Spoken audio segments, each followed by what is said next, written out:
কি? ফারজানা। হ্যাঁ, আইসস কয়দিন হয়েছে এই জায়গায়? কেমনে কেমনে পলাইছস, কেমনে কেমনে কি করছো সব করবি। হ্যাঁ, প্রথমে কি করছস?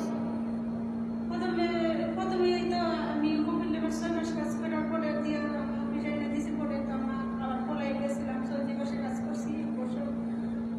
টাকা পয়সা তেমন দিছে না, টাকা নাই। পরে আবার আমার পরে অফিসে আবার তোমরা কাজে গেছি, এতদিন আবার গেছি পলাই। পরে বাঙালি ছিল, বাঙালি পান্তে কইরা গেছি, ও মিছামিছি আমার আশা দিয়ে অনেক কিছু কইয়া পরে আমার নিয়ে গেছে কাজে দিব সৌদি বাসায়।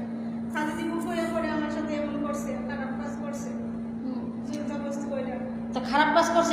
এই যে পেট, এই যে 7 মাইয়া পেট হয়েছে আমার, ঠিক আছে? এই যে 7 মাইয়া পেট, এই যে ফারজানা, ঠিক আছে? তোর ফ্যামিলি কি আমার কোনো টাকা পয়সা দিছে?